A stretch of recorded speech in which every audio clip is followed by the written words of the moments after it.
ఇక మగవాళ్ళకి సంబంధించి ప్రోస్టేట్ క్యాన్సర్ కోసం ఎక్కువ వింటుంటాను నేను. అవునండి. అంటే 40 ఏళ్ళు వచ్చిన వాళ్ళకి చాలా మందికి ప్రోస్టేట్ క్యాన్సర్ కనిపిస్తుంటది. చివరికి కరెక్ట్. అమెరికన్ మాజీ ప్రెసిడెంట్ జో బైడెన్ కూడా దాని బారిన పడ్డాడని చాలా వరకు మనకి ఏంటి కరెక్ట్. ప్రోస్టేట్ ఎందుకు అంత వెంటాడుతుంది మగవాళ్ళని?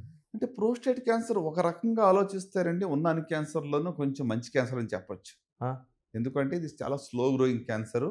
దీనికి రిజల్ట్స్ అంత మంచిగానే ఉంటాయి. అంటే ఎల్డర్లీ ఏజ్‌లో ఒకవేళ క్యాన్సర్ తప్పదు అని అనుకుంటే ప్రోస్టేట్ క్యాన్సర్ కావాలని కోరుకోవాలంటాను. తప్పదు అనుకున్న పరిస్థితిలో. ఎందుకంటే రిజల్ట్స్ ఆర్ గుడ్. హ్మ్. దీంట్లో కూడా స్టేజ్ బట్టి రిజల్ట్స్ ఉంటాయి.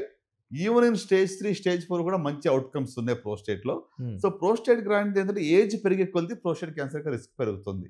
ఇదివరకు మన లాంగివిటీ తక్కువుండింది. హ్మ్. ఇప్పుడు లైఫ్ స్పాన్ పెరుగుతా ఉంది. 80 ఇయర్స్, 90 ఇయర్స్ అంటే చాలా ఎక్కువ మంది లాంగ్ టర్మ్ బతుకుతున్నారు కాబట్టి after 50 years prostate cancer risk అనేది పెరుగుతుంది. సో, దానికి ఇదొక క్యాన్సర్ ఎలాంటిదంటే ఒక సింపుల్ ట్యూమర్ మార్కర్ ద్వారా ఈ క్యాన్సర్ ప్రారంభం అయిందా లేదా అని మనం తెలుసుకోవచ్చు. హుహు. After 50 simple test serum prostate specific antigen PSA test అంటాం. హ్మ్. ఇది ఒక బ్లడ్ టెస్ట్. ఓకే. దీని ద్వారా ఇయర్లీ ఒకసారి చేయించుకుంటే ఆఫ్టర్ 50 ఈ ప్రోస్టేట్ క్యాన్సర్ మనలో ప్రారంభమైందో లేదో తెలిసిపోతుంది. డాక్టర్ చాలా వరకు మీరు చెప్తుంది first stage, second stage, third stage, fourth stage. ఎవ్వరు కూడా ఫస్ట్, సెకండ్‌లో ఎప్పుడు కూడా క్యాన్సర్ కోసం మీ దగ్గరికి వచ్చిన పేషెంట్లు చాలా తక్కువ మంది ఉంటారు. ఎలా గుర్తించాలి అసల? ఫస్ట్ క్యాన్సర్ అనేది ఇన్ని రకాలుగా క్యాన్సర్‌లు ఉన్నాయి. రైట్. అంటే క్యాన్సర్‌కి మీరు అడిగిన ప్రశ్న చాలా రెలెవెంట్. ఎందుకు చెప్పనా అండి? 70% మన దేశంలో ఇప్పుడు కూడా స్టేజ్ 3, స్టేజ్ 4లో వస్తున్నారు. హ్మ్. ఓన్లీ 30% ఎర్లీ స్టేజ్‌లో వస్తున్నారు. సో, అమెరికాలో అది ఉల్టా. హుహు. 80% వరకు ఫస్ట్ స్టేజ్, సెకండ్ స్టేజ్‌లో అక్కడ ఉంటాయి. అందుకే రిజల్ట్స్ వాళ్ళవి బాగున్నాయి. వాళ్ళేదో మనకన్నా ఎక్స్ట్రార్డినరీ ట్రీట్మెంట్ ఇస్తారని కాదు. ఓకే. ఔట్‌కమ్స్ బాగుండడానికి కారణం ఏంటంటే అక్కడ డిటెక్షన్ అర్లీగా అవుతా ఉంది. హ్మ్. సో, ఇప్పుడు క్యాన్సర్‌ని అసలు ఎలా గుర్తిరగలం? హ్మ్. ఎలాంటి లక్షణాలు ఉంటే అది క్యాన్సర్ అనొచ్చు అని మీరు ఓకే. అడుగుతా ఉన్నారు. అవును. కొన్నిసార్లు మనం ఒకటి గుర్తిరగాలి ఏంటంటే అర్లీ ఫేజ్‌లో అసలు సింప్టమ్సే ఉండకపోవచ్చు. హ్మ్. అర్లీ స్టేజ్‌లో ఎలాంటి సింప్టమ్స్ ఉండకపోవచ్చు. కొన్నిసార్లు సింప్టమ్స్ స్టార్ట్ అయ్యేటప్పటికే పాకేసి ఉండొచ్చు.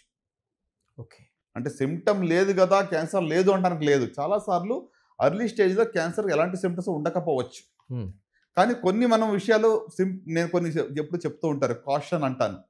అంటే ఒక న్యూమోనిక్ కాషన్. సి అంటే changes in the bowel and bladder habits. అంటే మలమూత్ర విసర్జనలో మార్పులు. హ్మ్. ఇవి వస్తే నెగ్లెక్ట్ చేయకూడదు. ప్రత్యేకంగా మరి ప్రేక్షకులకు నేను చెప్పే విషయం ఏంటంటే, ఒకసారి విరోచనమైతే, ఒకసారి ఏదో కడుపు నొప్పొస్తే కంగారు పడమని నేను చెప్పట్లేదు. హ్మ్. 3, 4 వీక్స్ వరకు కాన్‌స్టిపేషన్ ఎక్కువగా ఉంది. లూజ్ మోషన్స్ 3, 4 వీక్స్ నుంచి తగ్గటం లేదు. మోషన్‌లో రక్తం పడుతుంది. యూరిన్‌లో రక్తం పడుతుంది. అంటే నెగ్లెక్ట్ చేయకండి. ఇది క్యాన్సర్ లక్షణం అయ్యుండొచ్చు. ఓకే. ఇటీవల మలమూత్ర విసర్జనలో మార్పులు. ఇవన్నీ కూడా ఒక 3-4 వీక్స్ నుంచి ఉండే. ఒక్కసారి దాని కోసం కంగారు పడొద్దు. ఓకే. కంటిన్యూటీ ఉండాలి. మనం ఏదో ఫుడ్ పాయిజన్ అయితే డయేరియా అవ్వచ్చు. ఆ! 2 రోజులు, 3 రోజులు తగ్గిపోతుంది. కానీ ఒక 3 వీక్స్ అయింది. ఇంకా కూడా నాకు ప్రాబ్లమ్‌గానే ఉంది. కాన్‌స్టిపేషన్ ఎక్కువగా ఉంది. లేకుంటే డయేరియా అవుతా ఉంది. లేకుంటే చీము పడతా ఉంది. మ్యూకస్ ఇన్ ద స్టూల్ వస్తా ఉంది అంటే మాత్రం నెగ్లెక్ట్ చేయకండి. ఈ సింప్టమ్స్ వెంటనే చూపించుకోండి. సో, సి అంటే changes in the bowel and bladder habits. మలమూత్ర విసర్జనలో మార్పులు. అంటే కాషన్‌లోనా? కాషన్‌లో సి. ఓహ్! ఓకే. ఓకే. ఆ! It's a caution. ఆ! సో, తర్వాత రెండోదిగా ఏ. ఏ అంటే a sore which does not heal. మానని పుండు. ఓకే. ఇప్పుడు మనం నాలుక కరుచుకున్నాం అనుకోనండి. పుండు ఎన్ని రోజుల్లో మానుతుంది? 1 వీక్. 1 వీక్‌లో మానిపోతుంది. అది ఇప్పుడు పుండు నొప్పి లేదు గానీ మానటం లేదు. హ్మ్. అలాగే ఉంది. అంటే నిర్లక్ష్యం చేయొద్దు. ఓకే. ఒకటి ప్రాబ్లమ్ ఏంటంటే క్యాన్సర్‌లో ఇనీషియల్‌గా క్యాన్సర్‌లో నొప్పి ఉండదు. దేనికి ఉండదండి? ఇనీషియల్‌గా నొప్పి ఉండదు. అందువల్ల ఏంది నొప్పి లేదు, పర్వాలేదులే ఏమి లేదని చెప్పి నెగ్లెక్ట్ చేస్తూ ఉంటారు. హ్మ్. సో, మనకు నొప్పొచ్చేటప్పటికి అది వేరే చోటికి పాకి వేరే ఆర్గాన్స్‌కి వెళ్ళిన తర్వాత నొప్పొస్తా ఉంటుంది. సో, అందుకని మానని పుండు మోర్ థాన్ 1 వీక్, 10, 15 డేస్ తర్వాత కూడా పుండు అలాగే ఉంది. శరీరంలో ఏ భాగంలో అయినా కూడా మానని పుండు ఉంటే అది క్యాన్సర్ లక్షణం. ఓకే. ఓకే. అలాగే మూడోదిగా కాషన్‌లో మనం వస్తే యు అంటే అన్‌యూజువల్ డిశ్చార్జ్. అంటే అధికంగా తెల్లబట్ట అవ్వడం గాని, అధికంగా ఎర్రబట్ట అవ్వడం గాని ఉంటే ఓకే. అది క్యాన్సర్ లక్షణం అయ్యుండొచ్చు. Hmm. Okay. Anywhere in the body unusual discharge అనమాట. సో, తర్వాత ఇక కాషన్‌లో మనం టీ కాడికొస్తే thickening or lump in the body. శరీరంలో ఇటీవల కొత్తగా కణితులు ఏర్పడ్డాయి. హ్మ్. చాలా మందికి చిన్నప్పటి నుంచి అక్కడక్కడ చిన్న చిన్న కొవ్వు గడ్డలు ఉంటూ ఉంటాయి. అవును. దాని గురించి కంగారు పడొద్దు. ఇటీవల క్రొత్తగా రొమ్ములో గాని, ఇంకెక్కడన్నా కూడా క్రొత్తగా కణితి ఏర్పడి, అది పెరుగుతూ ఉంది సైజులో అంటే మాత్రం నిర్లక్ష్యం చేయవద్దు. ఓకే. ఓకే, న్యూ లంప్, కొత్తగా కంతి ఏర్పడింది, నొప్పి లేదు, పెరుగుతూ ఉంది అంటే మాత్రం నెగ్లెక్ట్ చేయకండి. హ్మ్. ఓకే, సో అది thickening or lump anywhere in the body అనమాట. సో ఇంకా ఐ వచ్చేటప్పటికి ఇండైజెషన్, మరింగడానికి ఇబ్బందిగా ఉంది, నీళ్లు లేకుండా ఆహారం పోవటం లేదు, హ్మ్. పలచని పదార్థాలు నేను తినగలుగుతున్నాను కానీ గట్టి పదార్థాలు రొట్టెలు కానీ లేకుంటే హార్డ్ ఫుడ్ మాత్రం నాకు వెళ్ళటం, సాలిడ్ ఫుడ్ నేను మింగలేకపోతున్నాను, నీళ్లు లేకపోతే నాకు గుట్టక లోపలికి వెళ్ళటం లేదు హ్మ్. అనుకుంటే అది కూడా ఫుడ్ పైప్ క్యాన్సర్ యొక్క లక్షణం అయి ఉండొచ్చు. Indigestion or difficulty in swallowing, మిగడానికి ఇబ్బంది. అలాగే ఓ అంటే obvious change in the birth mole, పుట్టుమచ్చలు చాలా ఉంటాయి, అలాగే ఉంటాయి చాలా మందిలో. హ్మ్. కొంతమందిలో మాత్రమే ఆ పుట్టుమచ్చ సైజ్ పెరుగుతుంది, దురద వస్తుంది, లేకుంటే బ్లీడింగ్ అవుతూ ఉంటుంది. హ్మ్. అది క్యాన్సర్ యొక్క లక్షణం అయి ఉండొచ్చు. లాస్ట్కి చెప్పాలంటే ఎన్ అంటే నాగింగ్ కాఫ్, హ్మ్. అంటే ఒక రకంగా చెప్పాలంటే మానని దగ్గు. హ్మ్. ఈ రోజుల్లో దగ్గు కూడా కోవిడ్ వచ్చాక 3 వారాల దాకా కూడా ఉంటుంది, 4 వారాలు కూడా ఉంటుంది. అవును. కామన్ అయిపోయింది. అంతకన్నా ఎక్కువగా ఒకవేళ దగ్గు ఉంది, మానటం లేదు అనుకుంటే అది లంగ్ క్యాన్సర్ లక్షణం అయి ఉండొచ్చు. సో కాషన్‌తో మనం కాషన్‌గా ఉండాలి. సరే, మీరు అనొచ్చు, సరే ప్రతి ఆర్గానిక్ సిమ్టమ్స్ ఇవన్నీ ఎలా గుర్తుపెట్టుకుని రోజు ఈ భయంతోనే మనం ఉండాలా హ్మ్. అని కూడా కొంతమంది అడుగుతూ ఉంటారు. ఇవన్నీ అవును. ఇలా ఒక 100 క్యాన్సర్లు పైగా ఉన్నాయి, అవును. అన్నిటికి అవును. కూడా తెలుసుకుని ఇదేంటి అదేంటి అని నేను ఒకటే సలహా చెప్తాను అందరికి, ఏంటంటే మీ శరీరం మీతో మాట్లాడుతుంది. హ్మ్. Your body is talking to you, okay. Listen to it. మీకు ఎక్కడో సంథింగ్ ఈజ్ నాట్ గుడ్, ఏదో తేడా ఉంది, హ్మ్. ఓకే, అజీర్తిగానో లేకపోతే ఏదో సంథింగ్ ఇన్కన్వీనియన్స్ ఉంది, మీరు చెప్పలేకపోతున్నా ఓర్చుకుంటున్నారు. హ్మ్. ఓర్చుకోవద్దు, ఓకే. చెప్పండి. మీ బాడీ మీకు చెప్తున్న దాన్ని మీరు వినండి. హ్మ్. వెంటనే మీరు డాక్టర్ని సంప్రదించండి. వాళ్ళు అడిగి తెలుసుకుంటారు, దాన్ని బట్టి డయాగ్నోస్ చేస్తారు, పర్వాలేదు. So listen to your body, me body మీతో చెప్తున్న మాట మీరు వినండి. డాక్టర్ గారు ఈ స్క్రీనింగు, థెరపీ, మందులు, తర్వాత సర్జరీలు ఇన్నొచ్చినాయి కదా! ఎలాంటి మార్పులొచ్చినాయండి వీటిలో? మనకి వచ్చిన ఈ టెక్నాలజీ కావచ్చు, లేకపోతే మిగతా విషయాలు కావచ్చు. టెక్నాలజీలో క్యాన్సర్‌ని ముందస్తులో కనుగొనడానికి మంచి టెస్టులు అందుబాటులోకి వచ్చాయి. స్క్రీనింగ్ టెస్టులు కానివ్వండి, లైక్ మ్యామోగ్రఫీ గానీ, పాప్ స్మియర్ గానీ, హెచ్‌పివి వైరస్ టెస్టింగ్ గానీ, ఎండోస్కోపిక్ గానీ, ఎర్లీ డయాగ్నోసిస్ వల్ల మాత్రమే కాకుండా ట్రీట్మెంట్‌లో కూడా ఇటీవల చాలా మార్పులొచ్చాయి.